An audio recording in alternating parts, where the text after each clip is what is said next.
Hey y'all, we're here and How are live, you? We're out here. We're doing different things, trying to come as close to on time as possible these days. we're trying to cut it out right at 6 o'clock because we want to try to keep you guys engaged, but give you as much. We keep y'all engaged even if it's a 2-hour show. I'm convinced. We do. So, Yes. we thank you for coming back. Like, share, and subscribe our page. There's a couple of events happening this weekend. I think. Tell us what you're doing. Well, I'm going to be going to the Parkland Coral Springs Democratic Luncheon on Sunday. But this Sunday, also, Chair Nikki Fried is hosting a rally. Is it a rally? Yeah, I think it's a rally in Tampa. A rally in Tampa, where she's trying to galvanize everybody to come through. We're going to be doing some register to voting. We're trying to get people engaged because 2024 is around the corner. So please swing by to the Florida Democratic Party page and look at the events, what time, where, locations, and you can get all that information.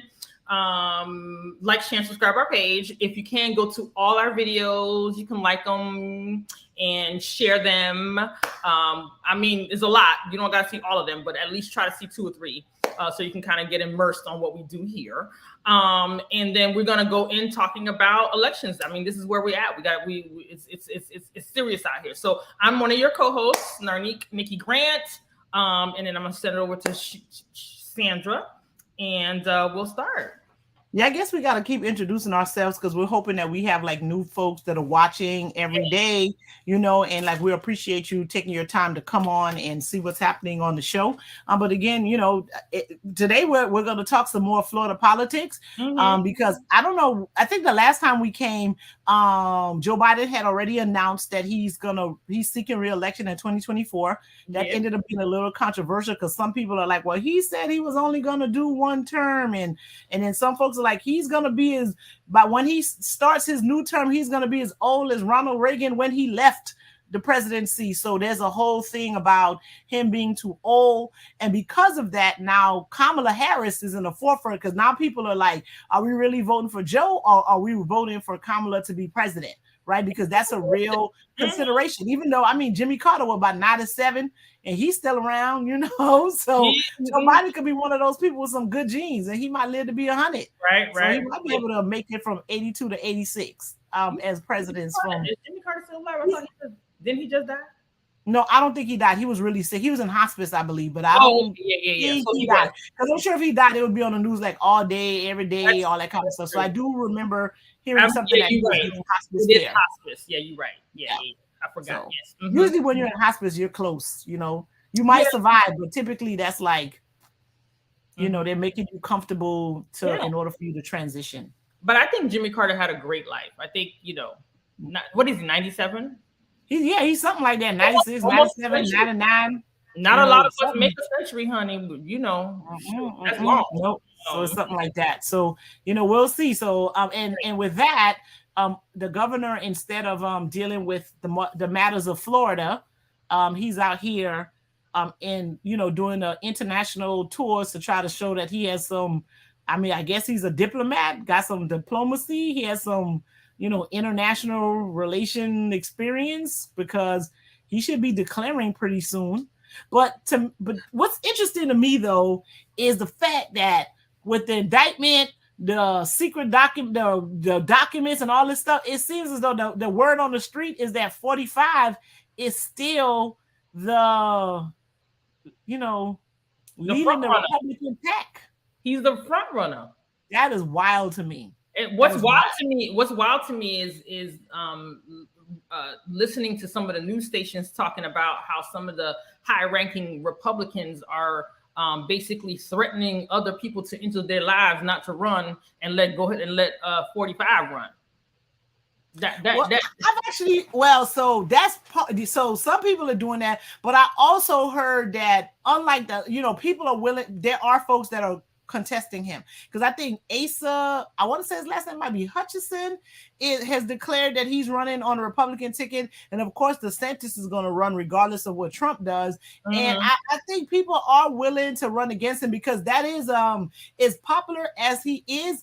he's never won the popular vote, right? So 45 has never won the popular vote both of the times, right? Biden is still like able to beat him. So I don't know. I don't know if 45 is as popular as people want to say he is, because for example, imagine when he went to turn himself in New York. No mugshot, no handcuffs, but that's turning yourself in. Okay, right? He didn't have a crowd, but I mean that was New York City too. But people traveled to DC to go do all those shenanigans on January 6th, and he didn't. He didn't have a crowd. Matter of fact, I have to tell you, the people in New York wasn't having it. Yeah, they weren't having it, right? Marjorie Taylor Greene came there, and they damn near she had to be rushed out.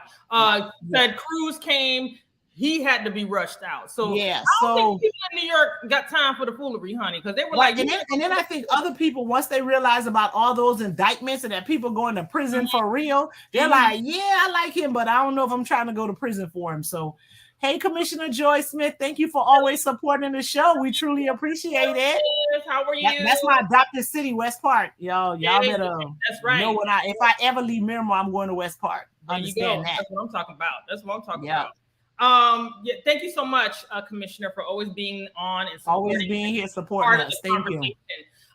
You know, when the commissioner's up for re-election, we will be the ones to be like, hey, y'all. I'll be there. I'm gonna go knock on some doors for her. Do some things for Commissioner Smith. Doing some things. Right? Yes. And I write checks too. They don't be big checks, but I do write some. Yeah, listen, we do what we can do. We do what we can do. Okay. So listen, let me. So I ran across a article from the Times that wanted to talk about. It's labeled No one's talking about what Ron DeSantis has actually done for Florida. I think that's important, only because this governor has his eye on the presidency, right? He hasn't announced, but based on this article, he's done everything but announce. Well, okay, so he ain't say the words directly. He has. All of his behavior is indicating that he's going to run for president. Correct. One of the most telling things that's showing you that he's going to run for president is that he has gotten the House and the Senate of Florida to introduce a bill to say he does not have to resign from his position as governor in order for him to run for president. Okay. Exactly. So he ain't say it with his mouth, but his actions has said that he is running for office. Okay. Correct. And he wouldn't be in Jerusalem, in Israel, praying with the yarmulke on if he did not.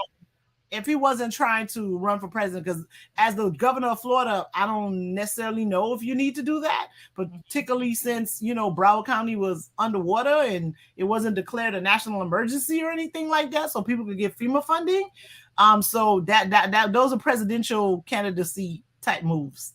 Yeah, so when I found out that he had just sent a letter, I sent a text to Sandra. I said, he just sent a letter asking the federal government for money. So she responds and she says, well, what happened to the surplus he was talking about? I said, surplus?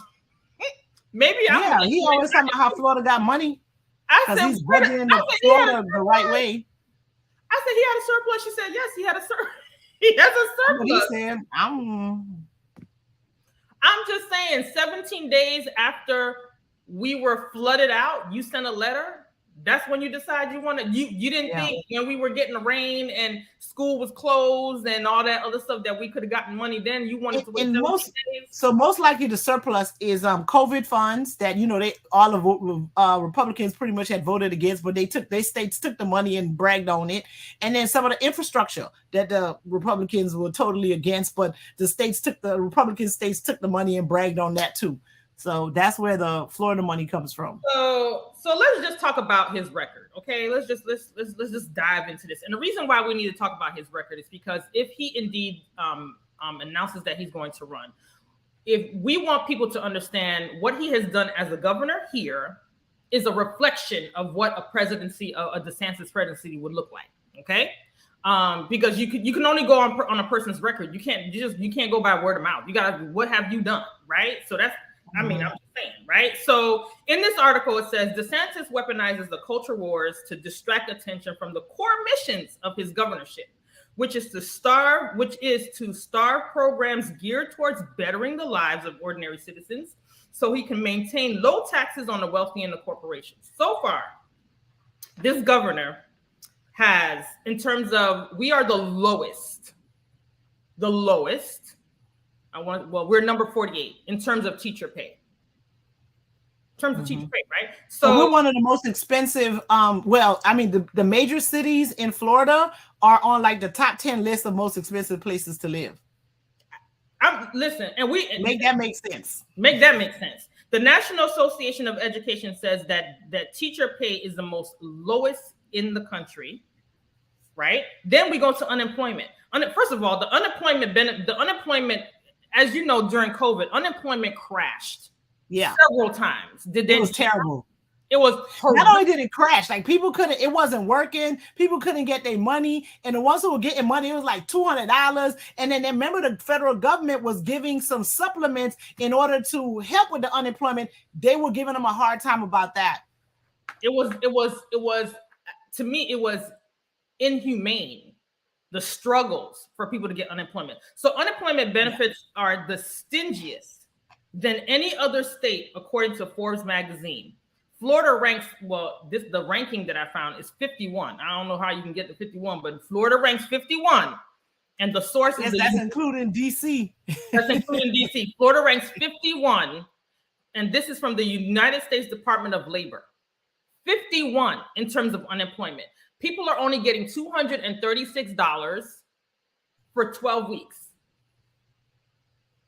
You can't even live on, who lives on, anyway, let me just stop. Also, wages theft flourishes in Florida. And when we talk about wages theft, this comes from the same Forbes information. According to the Florida Phoenix publication, in 2021, DeSantis campaigned against a bailout initiative to raise states' minimum wage. Right? Mm-hmm. Right now, it's on the ballot though. I mean, it was on the ballot. It was on the ballot, but apparently there are some employment and there's some employers who are basically, not paying the amount that was on what we approved, and so and DeSantis administration is not doing anything about it.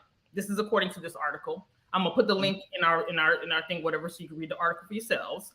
And this is his record. This is his record, people. I just want you to understand. Unemployment is not a priority. Healthcare is not a priority. Teacher pay is not a priority, right? I think this is all fundamental things that make that needs to be looked at, because universally for the United States of America, those things should be on. Those things are always contentious. Healthcare, unemployment, all of those things are contentious things. And he is doing a piss poor job in this state where those things are concerned. Yeah, and that's something that affects both Democrats and Republicans. It does. And so that's not a partisan issue. That's everybody's problem. I don't think people realize that doesn't protects the rich either. Like, we need to be clear about what he is kind of protecting the rich. So one of the other things that article talked about was like, where is it that Florida gets get their tax base from, right? Yeah. So a lot of companies and folks like to come to Florida because we don't have no state income tax, and we have like very low taxes for corporations. So basically, what does that mean? That means that poor folks end up spending they're the ones that generate the money that makes the state run, because most of that money comes from like sales taxes and those types of things, right? So the state does not get any money unless they're taxing you on something that you're purchasing. And who is that impacting? Just regular poor people that gotta go. And I think the article gave a number about 12% of the revenue that's generated for the state is from sales tax and excise tax, I think was the other word that they use. That's just stuff that comes from regular hardworking folks. So he's protecting corporations and folks with money that don't necessarily need to be buying stuff. And if they do, they get to write them off. The regular hardworking folks are the majority. They're the majority. Mm-hmm. It says the poorest 20% of the Florida families pay 12.7% of their income in taxes, while the families whose income was in the 4% paid 4.5%, and then the one in the top 1% only paid 2.3% of taxes. Yeah, and the ones in the middle paid like huge. If you look at the numbers, 4%, 4%, 4.3 to whatever. Can you imagine what middle class is paying? Right. And then the other, so we're gonna do a couple more minutes of talking about how bad a job this man is doing, and that people really need to take this into consideration. I Yes. got an email from FP&L the other day, and probably a bunch of y'all did, that they're going to raise their rates again. Yes. Right. And I'm just like, ain't nobody making more money.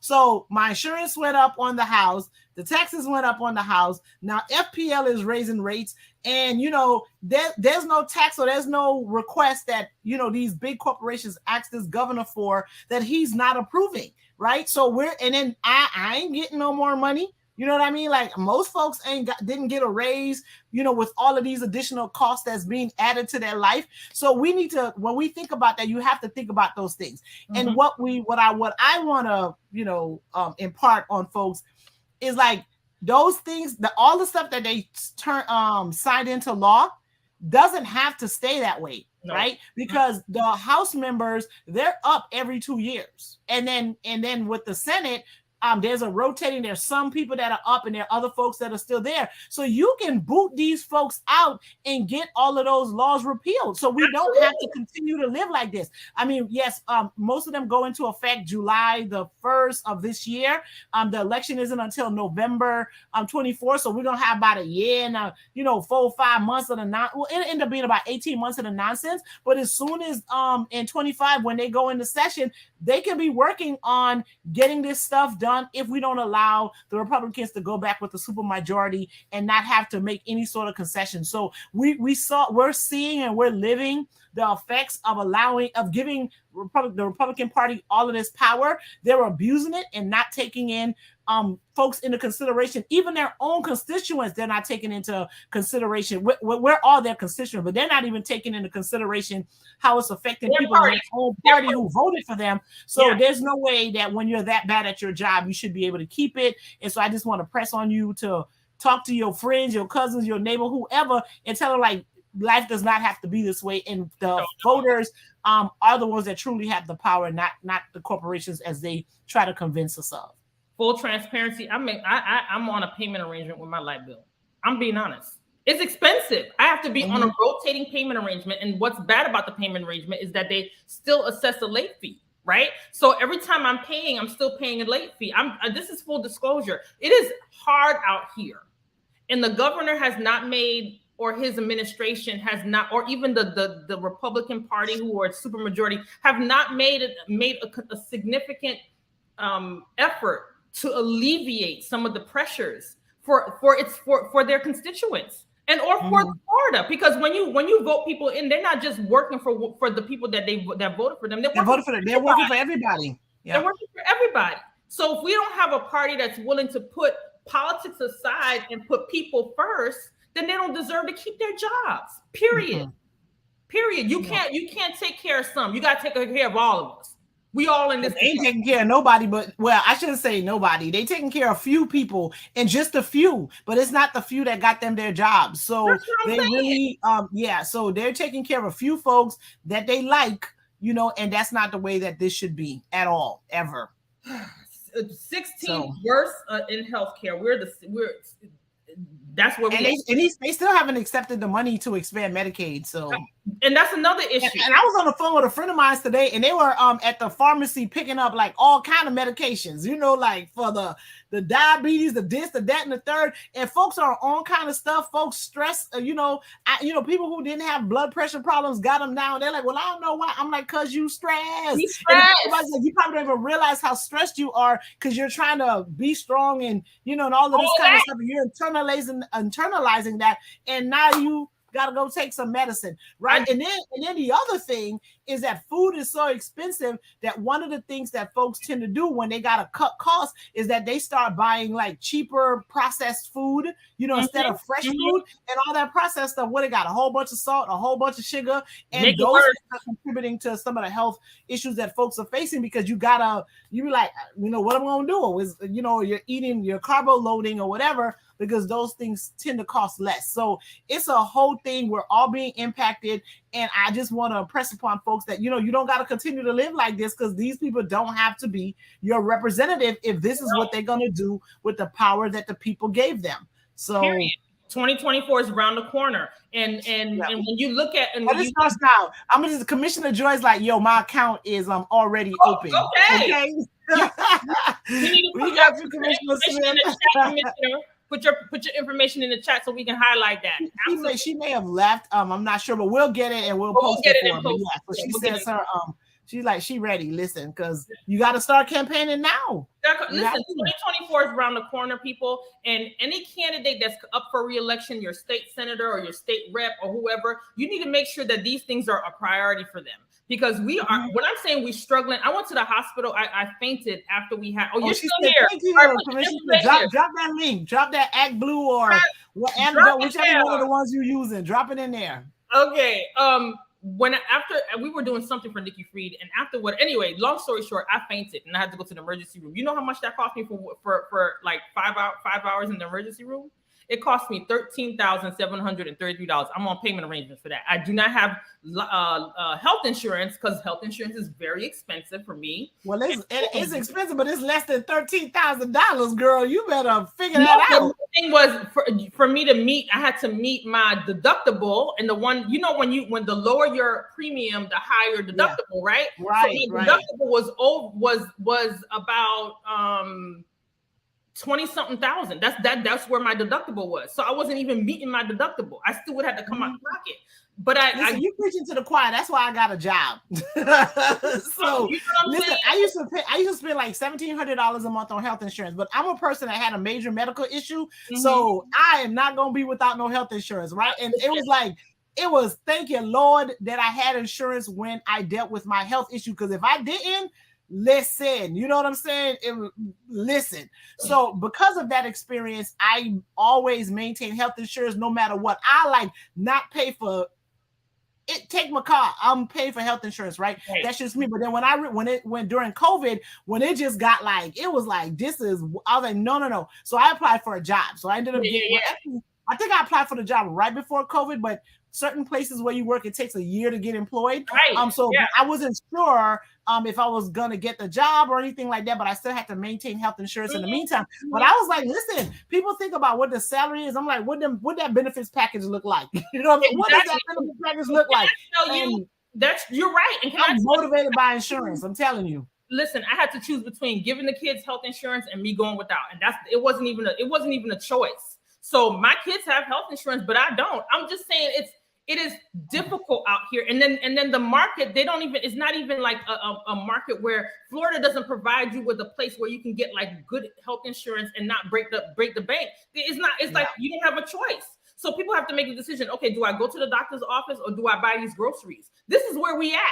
And so I remember this. It was something I remember. I think it was one of I don't want to call her name because I didn't get permission to talk about her. But she is in insurance, and she says that's one of the things people do. Like when they start running into financial crisis, they let their insurance go, and that's actually the worst thing to do, right? She was like they'll stop paying their car insurance, all this, and she was like, listen, is as much as people think insurance is like a scam, she was like that's the first thing people stop paying for, but it actually should be the last thing you start paying for, because if you run into a situation, you're really gonna bankrupt yourself. You know, you're absolutely going to bankrupt yourself. So you have to. All I'm saying is that, and I'm not saying any other states are better than there are some better than ours. No, there are a lot of states. Mass Health is better than Florida. All I'm saying is that Mass might have some other issues, but in terms of the health part, they're good. Yeah. What you mean in other Massachusetts? Massachusetts is the one that have Mass Health. That's like it's incredible. So. Yeah. So, but all this to say, 2024 is around the corner. We are in. When they used to say democracy's on the thing. Listen, your life depends on it. Everything's on it. I mean, listen. This. I mean, if we keep up, there's times where some things are not sustainable, right? There's some things that are not sustainable. Right. I remember like right before the pandemic, because I practiced in immigration court, right? And they had 45 had passed this thing where these judges had to do 750 cases a year and all that kind of stuff. And as soon as I heard it, I'm like, bro, that ain't even sustainable. Like, who the hell could do that many cases in a day? It's absolutely ridiculous, right? And then the universe intervened, and then COVID happened, which I'm not saying is a good thing, but it was one of them things where like ain't no damn way you about to do no freaking 750 cases a year. It's just not sustainable. So a lot of the things that are happening right now with them, messing with like reproductive rights, trans issues and all these things that they're doing, they're not sustainable. You cannot keep messing with folks and not expect a reaction, right? And this ain't no threat, no nothing. This is just real life. When you put people in fight or flight situations, and basically that's what a lot of this pressure is doing, is putting people in a fight or flight situation. And when you leave them with nowhere else to go, I mean, folks gonna be throwing hands. You know what I'm saying? All so day. This is not sustainable. They're putting people in fight or flight, and you keep trying to folks that are downsizing their homes, that are cutting their bills and they're like, it's nothing left for me to do. So they're gonna fight, and I hope that fight is going to the ballot box, and get these folks out of office that are putting you in a situation where you're feeling desperate. But this is literally not sustainable. And can I just tell you, there was another another article or news thing that was out where Florida has increased in violent crimes. Everybody's stressed. People are stressed and they're desperate. Everybody's stressed. We can barely live. I mean, rent is ridiculous in this state. Ridiculous. So people are stressed. People are thinking or whatever. There's no push for mental health in this state, in my opinion. And that's another thing. They're in complete denial about how people head got effed up during COVID. I'm telling you, like, luckily I had therapy before, so I got a whole bunch of tools in my toolbox, and I can recognize. I'd be like, "Ooh, girl, you need to chill. Don't talk to this person because they stressing you out. You might need to shift this situation because let me tell you." You know what I mean? And they're not acknowledging a lot of people is dealing with issues because of being locked down for those 18 months, 2 years, whatever it is. And so that's when you talk, and not only that, but then we forget that we have small little people who didn't get to go to school for almost 18 months or whatever the case is. And now they're back. People are talking about how these kids are fighting and whatever. Children get stressed too. Yeah, because their parents at home stressed out and they carrying on that stuff. They be like, "What did I do? I'm 8." And your governor is attacking. Like there's a social emotional learning. He's attacking that. This is like, they don't need that. They don't need. No, it's nuts. It's nuts. So because a lot of kids are carrying the stress of their parents, and again, if you don't have that level of awareness, and I'm not judging folks for not having it, but if you don't necessarily have that, you may not be able to recognize what's going on. You just know you feel kind of right, but can't articulate what that is or figure out what it is that you need to do. But I'm telling you, like, it's nuts. The stress is for real. And you said something very key. You said you may not know what that is, and that's an adult. Can you imagine what a kid is going through? No, the kids don't. They don't know. They just know. They're like, something ain't right. And their parents out here probably screaming, yelling up and down, and they're like, well, I ain't do nothing. All I did was walk in the house. You know what I mean? But their mama looking at them numbers, and they not adding up. They ain't making sense. I have another colleague who's a renter, and she went to pay her rent, and the people like, your rent went up $650. She's like, what? Like, what are you talking about? Like, not 100, not $650 on a rental. She was about to be paid like $3,000 for like a 2 or 3 bedroom apartment or something like that. And she was like, I can't do this. So she had to find somewhere to live. And luckily she knew some folks, and she found something that was less. But that's the issue, because now they're telling people they need to make 3 times the rent. People can't even make we couldn't make 3 times the rent. If I had to go make 3 times rent, I ain't living nowhere. I'm like, I don't know what y'all want me to do. So I can't go. we said all of that to say, make sure you file for those. Make sure you go to your the supervisor of elections webpage to make sure that you've already requested your mail-in ballot. Make sure to check your status to make sure that you are well ready to vote, and make sure you put a plan together now. So when it's time to vote, the day for voting or the week that we get to vote early, make sure you have a caravan ready. You're getting all your peoples together, whatever. Because I'm telling you, literally your life depends on it. It takes a village. We need to work as a village, have that group think, and get out there and vote. Because I'm telling you, the fight that you're gonna fight is at the ballot box. I'm not telling y'all to go out here wilding in those streets. Ain't nobody said that. Nobody said that. Because we really do feel like we're in a fight and flight situation, and the fight is at the ballot box. Because you just got to get rid of these folks. We don't need y'all getting locked up and losing your rights to vote because you become a felon. Nobody telling you to do that. We telling you take this fight to the ballot box and relieve these people of their positions because you've given them the power to do some good, and they can't handle it. They're abusing it, and don't give them an opportunity to continue to do this terrible work that they're doing. So the fight is at the ballot box. Run to the ballot box. Run to it. Run Take to 5 of your friends that are eligible to vote with you. And tell them to bring some of their friends. And everybody go to make it a day. Make it like a day that you want to have breakfast in the morning, have a little brunch, and we roll into the ballot box. Do what you make it whatever you want. Just make it there, right?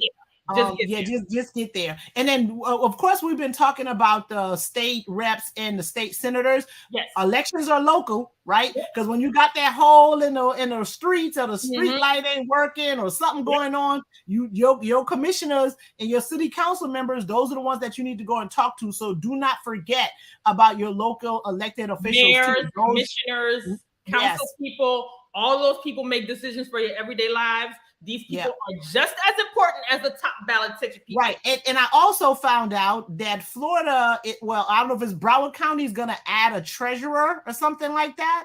They're going to add a treasurer and they're going to separate them out from the tax collector's office, the property appraiser's office. And there's going to be a separate person that's going to be responsible for collecting property taxes and some other sort of taxes. How I know this? I have a condo and I forgot to pay the taxes. Like, listen, I got pandemic brain still. And so I was like, I went to pay it online. They're like, no, ma'am. So when they say, no, ma'am, you can't pay it online, understand that it's serious, okay? So then I had to go to the appraiser's office, and I got it taken care of on yesterday. But in my efforts to try to get that issue resolved, I found out that they're going to take that responsibility from Marty Kerr, who is the property appraiser, and he's running for re-election too, and create a treasurer position. And so now I don't know if you're going to be able to hold out on paying your taxes the way I did, right? So, and that was not a good thing. That was an absolute terrible budget busting mistake I made, but it's what it is. But these are all things that we need to think about, right? Because one of the other things that we should have an agency who's like, send a folk an email, send a couple letters. Don't let junk get that bad, because people got a lot to do, right? If that's their job to let people know that they got taxes to pay, send me that pink envelope that Geico used to send when I didn't pay my insurance on time. I was like, it's a pink envelope. That means I don't pay Geico. You know what I mean? We color coded. Like, go ahead and color code this alert. So it's rough in these streets. I'm saying. Listen, Black folks, we be like, we want to see the pink slip first before we pay, because we try to stretch it. We try to stretch. Listen, I just forgot. I ain't even gonna lie. Okay. Listen, I pay so many bills every month, and I don't even have an office anymore. Like, when I had an office, it was ridiculous how many checks and stuff that I had to write. So it's just one of the ones that I just, I ain't think about it. Yeah, listen, absolutely. And good Lord, they got rough. I was like, what? It was rough. It was serious. So Aretha's asked me, was that in response to the increasing fraud victimizing vulnerable populations? I'm not sure what that question is about, Ms. Wimberly. Well, because you could clarify it. There was something on the news where they were taking advantage of older people through their homeowners or like their home taxes, like their property tax. And it was all over the news, and they were telling these people to come pay them, and they were taking these people's money and all that other stuff. So maybe that it could have been, it could be, and that's probably a good thing, because part of why I was in that situation is because the apartment doesn't have a mortgage on it, right? Because the things with mortgages, your taxes and insurance are included in the mortgage, and so you don't think about it. So because it doesn't have a mortgage, you have to remember to pay them people their money, which I didn't do. So Yep. So it could be a direct. It could be, and I think someone I know might be running for that seat, but I don't know if they've made an announcement yet. So I don't want to I wasn't given permission to talk about that. But but my understanding is that they're going to take out the property tax portion out of the property appraiser's office and create and it's going to be an elected position. That person's going to have to run for that position, and that's going to be important because you don't want to go, because that is a very important seat. Because one of the things they do when you don't pay your taxes is that they issue deeds that people could go and own your place for like almost no money, right? And if there's a person in that office that's not to be trusted, there's some folks that's going to lose their place, particularly folks that are on fixed incomes who, because they're building around where they used to live, their taxes and insurance are a lot higher that they may have a difficult time paying. And then next thing you know, these people are going to lose their house over taxes and insurance and a shady, treasurer. So we need to be really careful of who gets this position when it is officially one of the ones that folks are able to run for. I think because it's an elected position, there's still some safeguards in there. Maybe, you know what I'm saying? Like in terms of safeguards. Are you kidding? We got elected officials over there clowning in Tallahassee while probably a safeguard. Keep my side. So, you got you got to give people a little bit of like, Sure, we got to see who decided to put it in there. You got to think of who drafted that. Like, child, please, girl. We just got to make sure it's a credible person that got that position. That's a trustworthy, credible person that has that position, and don't trust it to any old body. Okay, I'm all for that. We gotta get in where we fit in, and so if it's important, we got to get in the right spot. That's right. It's important that we get everybody where they need to be, and so 2024 is around the corner. Please, if you haven't requested your mail-in ballot, please do so today. Make sure you update your registration just to be registered. Period. Absolutely. And you can do it for people in your home too. I did that for my husband, my son, who's registered to vote. Like I made sure everybody on top of everybody. You know what I'm saying? So make sure that you do that. It's imperative that gets that done. Make sure you have a plan for voting day and voting early week. Make sure that you guys are prepared. You go together. It's always good to have a friend when you're going to vote. Let's stay focused. Yeah, our fight is at the ballot box. That's all I'm gonna say. I ain't telling you, don't go wilding in these people's streets. Okay, don't do that. It's at the ballot box. But we don't need y'all getting no felonies in Florida. No, not Florida. Not Florida. But definitely not in Florida. They take your right to vote. What we will say is you run to the ballot box. Run. Yes. Get there. All right. So we'll see you all. Yep. We'll see you all next week. Hopefully nothing atrocious happens before then. But I mean, this is Florida though. Things happen. I was just saying, if we live in Florida, I said I don't know how bad it can be, but listen, let's be optimistic about what we do. I wanted to, I thought we was gonna have time to talk about the school board, but I guess we could talk about that next week because I guess they're gonna be doing some stuff about the org chart next week or whatever. Because I was listening on the school board meeting, so we'll do a school board conversation. I guess like next week. School board conversation because there's a couple of things I need to touch on. There's a couple of things we need to talk about. Yeah, because I was sitting. Okay. No. There's quite a few things we got to talk about on that. The superintendent search for one. The promise program for two. The org chart for three. Like there's enough to go around. Yeah, that org chart conversation. I was like, y'all gonna give this lady a hard time, and you had like 55 people show up for the last one, and y'all voted for it anyway, even though y'all ain't let it make no sense. But okay, then, child, please, yeah. We'll talk about that. That'll be our conversation. We'll do school board next week. We'll do school board next week. All right. Remember, guys, go to your supervisor of election page. Make sure you're registered.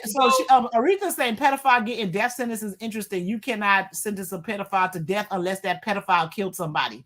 So that governor be doing stuff that you can't do, but okay. So if that's something that he's trying to do, unless that pedophile killed the person he sexually assaulted, you can't give him the death penalty. That's period. No, you get death penalty because somebody else is dead. That's it. Didn't he go to law school? You know what? Forget it. Never mind. And I think he went to Harvard. Never mind. All right, guys. We'll see you all next week. We appreciate you coming on. Make sure you like, share, and subscribe on our page. Make sure you. Ain't gonna work, Miss Wimberly. I'm just letting you know. They could do whatever nonsense they want, but that don't mean it's constitutional.